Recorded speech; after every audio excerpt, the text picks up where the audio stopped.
अगर आपसे ये सवाल पूछा जाए कि एरोप्लेन का आविष्कार किसने किया, तो आप में से अधिकांश यही जवाब देंगे, राइट ब्रदर्स ने किया। पर क्या आपको ये बात पता है कि राइट ब्रदर्स के आविष्कार से 8 साल पहले एक भारतीय ने एरोप्लेन का आविष्कार किया था? क्या आपको उनके बारे में कुछ पता है? अगर नहीं तो हम बताएंगे विस्तार से। नमस्कार, मैं अभिनव, आप देख रहे हैं डी पीपल वॉइस। हमें पता है कि आप में से अधिकांश उनका नाम तक भी नहीं जानते होंगे। अब इस चीज़ को हम अपने देश का दुर्भाग्य कहें या सौभाग्य, ये हम आप पर छोड़ देते हैं। फिलहाल हम आपको उनके बारे में जानकारी देना चाहते हैं। शिवकर बापूजी तलपड़े यही थे वो शख्स जिन्होंने पहली बार एरोप्लेन का आविष्कार किया, और आविष्कार ही नहीं किया बल्कि उसे बिना किसी पायलट के एक यंत्र की सहायता से आसमान में 1500 फीट उड़ाया और जमीन पर सही सलामत वापस भी लाया।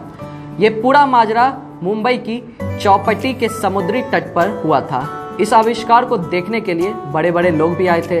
इनमें से महादेव गोविंद रानाडे, जो अंग्रेजी न्याय व्यवस्था के हाई कोर्ट के बड़े जज थे, एवं उनके साथ बड़ौदा के राजा गायकवाड़ भी आए थे। राजा गायकवाड़ ने उन्हें आर्थिक तौर पर मदद करने के साथ साथ एक जागीर भी उनके नाम देने की घोषणा की थी।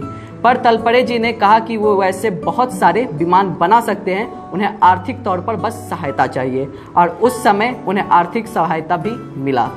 अब आप ये जानना चाहेंगे कि शिवकर बापूजी तलपड़े ने पहला विमान कैसे बनाया, तो इसके लिए उन्होंने महर्षि भारद्वाज की पुस्तक विमान शास्त्र की सहायता ली। चूंकि तलपड़े जी संस्कृत के छात्र थे, तो उन्हें विमान शास्त्र पर शोध करने में बहुत आसानी हुआ।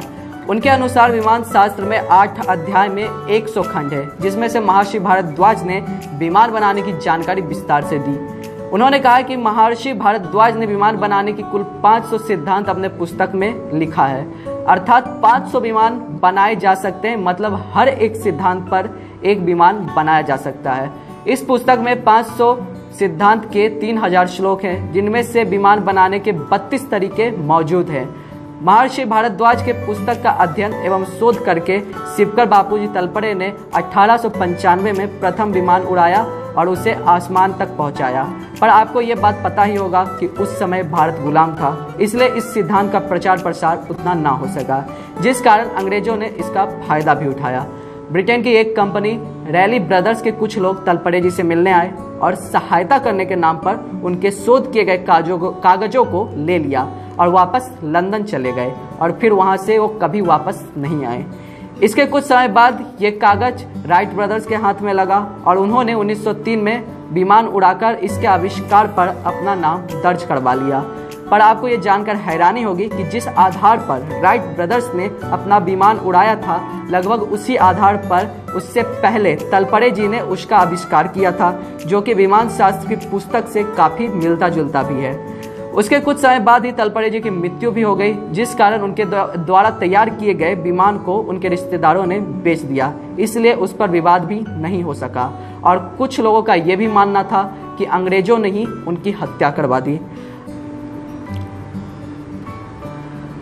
अब आप ये सोच रहे होंगे कि अगर विमान शास्त्र में इतने सारे सिद्धांत दिए हुए हैं, तो अब तक उसके आधार पर विमान क्यों नहीं बनाए गए? तो इसका एक सरल सा जवाब है कि अब तक किसी भी सरकार ने उस पर ना तो शोध की और ना ही उस पुस्तक के आधार पर विमान बनाने की कोशिश की गई। जब कोशिश ही नहीं हुई तो विमान कैसे बनेगा? ये थी आज की जानकारी जो हमने आप तक पहुंचाया। आगे जुड़े रहिए देश और दुनिया की खबरों के लिए डी पीपल वॉइस के साथ।